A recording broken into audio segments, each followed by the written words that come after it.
សូមស្វាគមន៍មកកាន់ Wisdom Sharing Hub ថ្ងៃនេះយើងនឹងជជែកគ្នាអំពីប្រធានបទមួយដែលមានចំណងជើងថាចង់បានអនាគតល្អតើត្រូវចាប់ផ្ដើមយ៉ាងដូចម្តេចនៅក្នុងជីវិតអ្នករាល់គ្នានឹងឃើញថាមនុស្សជោគជ័យទាំងអស់មិនបានក្លាយជាអ្នកល្បីល្បាញដោយយថាហេតុនោះទេពួកគេមានការរៀបចំគោលដៅការងារខិតខំប្រឹងប្រែងនិងការរក្សាទម្លាប់ល្អចង់ឲ្យមានអនាគតមានអត្ថន័យអ្នកត្រូវចាប់ផ្ដើមពីថ្ងៃនេះតែអ្វីជាជំហានដែលអ្នកត្រូវអនុវត្តខាងក្រោមនេះគឺជាវិធីសាស្ត្រមួយចំនួនសម្រាប់បង្កើតអនាគតល្អដែលអ្នកអាចអនុវត្តបានចាប់ពីថ្ងៃនេះតទៅទី1ចំណាយពេលពិចារណាអំពីអនាគតដែលអ្នកចង់បានអ្នករាល់គ្នាកំពុងដឹកនាំជីវិតរបស់ខ្លួនទៅទិសដៅណាមួយបើអ្នកមិនស្គាល់ទិសដៅនោះទេអ្នកអាចនឹងងាកចូលក្នុងផ្លូវខុសវិធីក្នុងការអនុវត្តសរសេរឲ្យច្បាស់លាស់អំពីអនាគតដែលអ្នកចង់បានក្នុងកំឡុងពេល5ឆ្នាំ10ឆ្នាំបន្តមកទៀតកំណត់ Vision Board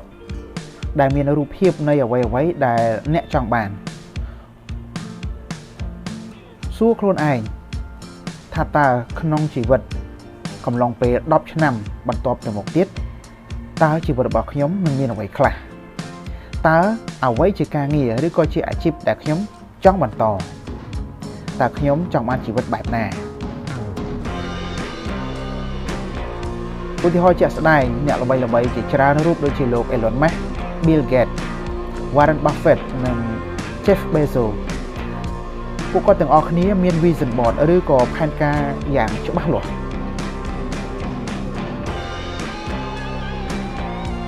ទី2កំណត់គោលដៅឲ្យបានច្បាស់លាស់ការមានគោលដៅជាសេចក្តីសម្រេចចិត្តដ៏ខ្លាំងក្លាមនុស្សដែលមិនមានគោលដៅអាចរស់នៅដោយគ្មានទិសដៅនិងคล้ายជាអ្នកជាប់ក្នុងរង្វង់ស្ថានភាពដដែលវិធីអនុវត្តកំណត់គោលដៅយ៉ាងច្បាស់លាស់ដែលយើងហៅថា SMART goal ផ្ដើមដោយអក្សរ S ដែលមានន័យថា specific ត្រូវនៃភាសាខ្មែរគឺច្បាស់លាស់អក្សរ M measurable មានន័យថាអាចវាស់វែងបានអក្សរ A achievable មានន័យថាដែលអាចសម្រេចបានអក្សរ O relevant មានន័យថាមានសារៈសំខាន់ហើយនឹងអក្សរ T time bound មានពេលកំណត់សូមចំណាយពេល15ទៅ30នាទីជារៀងរាល់ថ្ងៃដើម្បីសរសេរពីគោលដៅបែងចែកគោលដៅជាគោលដៅរយៈពេលខ្លីឬក៏រយៈពេលវែងឧទាហរណ៍បើអ្នកចង់ក្លាយជាអ្នកចែករំលែកចំណេះដឹងល្បីល្បាញក្នុងប្រទេសអ្នកអាចកំណត់គោលដៅដូចជាក្នុងរយៈពេល1ឆ្នាំខ្ញុំចង់មាន YouTube Channel ដែលមាន10000 Subscriber ក្នុងរយៈពេល6ខែខ្ញុំចង់បង្កើតវីដេអូដែលមានខ្លឹមសារ100វីដេអូ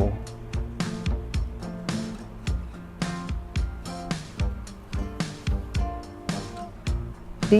3បង្កើតទម្លាប់ល្អជីវិតរបស់អ្នកគឺជាផលិតផលនៃទម្លាប់ប្រចាំថ្ងៃរបស់អ្នកមិនមែនការសម្រេចចិត្តមួយលើកធ្វើឲ្យអ្នកជោគជ័យនោះទេប៉ុន្តែជាការរៀបចំទម្លាប់ល្អៗសម្រាប់អនាគតវិធីនៃការអនុវត្តចាប់ផ្ដើមសកម្មភាពរបស់អ្នកដោយទម្លាប់ល្អ Morning routine ការអានសៀវភៅ30នាទីការសរសេរពីគោលដៅការហាត់ប្រាណកំណត់ផែនការប្រចាំថ្ងៃមានបញ្ជីការងារ to do list ចំណាយពេលលើអ្វីដែលមានតម្លៃជៀសវាងទម្លាប់អាក្រក់ការប្រើពេលវេលាលើបណ្ដាញសង្គមដោយឥតប្រយោជន៍ការពន្យាពេលធ្វើអ្វីដែលចាំបាច់ឧទាហរណ៍លោក Warren Buffett អានសៀវភៅ6ទៅ8ម៉ោងក្នុងមួយថ្ងៃហើយលោក Elon Musk លោកបានប្រើ time blocking ដើម្បីអភិវឌ្ឍខ្លួនឯងទី4បង្កើតបណ្ដាញសម្ព័ន្ធជាមួយមនុស្សដែលមានគំនិតដូចគ្នាមនុស្សដែលនៅជុំវិញអ្នកអាចជាហេតុផលធំមួយដែលជួយជំរុញអ្នកទៅរកភាពជោគជ័យឬក៏ការអភិវឌ្ឍល្អវិធីសាស្ត្រនៃការអនុវត្តស្វែងរកមិត្តភ័ក្តិដែលមានគំនិតវិជ្ជមានចូលរួមក្រុមជាមួយអ្នកដែលមានគំនិតផ្ដោតលើការអភិវឌ្ឍអានសៀវភៅនិងស្វែងរកអ្នកណែនាំដែលយើងហៅថា mentor ឧទាហរណ៍លោក Jeff Bezos បានរៀនពីអាជីវកម្មដោយស្វែងរក mentor លោក Steve Jobs មានបណ្ដាញសម្ព័ន្ធជាមួយអ្នកមានគំនិតច្នៃប្រឌិតដូចជា Wozniak ទី5ចាប់ផ្ដើមធ្វើជាក់ស្ដែងហើយគម្រោងចាំភាពល្អឥតខ្ចោះមនុស្សភាគច្រើនព្យាយាមរងចាំឲ្យអនាគតមកដល់ល្អតែអ្នកជោគជ័យដឹងថាអនាគតល្អត្រូវបង្កើតដោយសកម្មភាពដែលយើងធ្វើនៅថ្ងៃនេះវិធីអនុវត្តកុំចាំពេលល្អឥតខ្ចោះសូមចាប់ផ្ដើមធ្វើឲ្យវីដេអូរបស់យើងចាប់ផ្ដើមដំណើរការបើទោះបីជាមានកំហុសខ្លះក៏ដោយទទួលយកមោទនភាពពីការធ្វើច្រើនជាងគ្រប់គ្រងភាពល្អឥតខ្ចោះឧទាហរណ៍ YouTuber មួយចំនួនបានចាប់ផ្ដើមជាមួយខ្សែវីដេអូធម្មតាប៉ុន្តែពួកគេមានភាពជឿជាក់និងសិក្សាបន្ថែមរួមសេចក្តីមក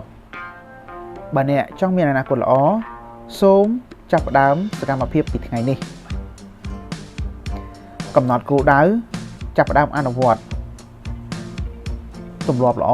និងរាប់អានមិត្តភ័ក្តិល្អអនាគតរបស់អ្នកត្រូវបានបង្កើតដោយសកម្មភាពដែលអ្នកធ្វើនៅថ្ងៃនេះចូលរួមចែករំលែកអត្ថបទនេះនិងចូលរួមជាមួយ Wisdom Sharing Hub ដើម្បីចែករំលែកចំណេះដឹងក្នុងន័យដើម្បីឲ្យអ្នកដទៃទៀតបានដឹងឮនិងផ្លាស់ប្ដូរទម្លាប់ល្អទាំងអស់គ្នាសូមជូនពរលោកអ្នកមានសុខភាពល្អនិងជួបគ្នាវីដេអូក្រោយៗជាបន្តទៅទៀតសម្រាប់អ្នកថ្មីសូមជួយ Subscribe ម្នាក់មួយផងដើម្បីទទួលបាននូវវីដេអូថ្មីបន្ថែមទៀតសូមអរគុណច្រើន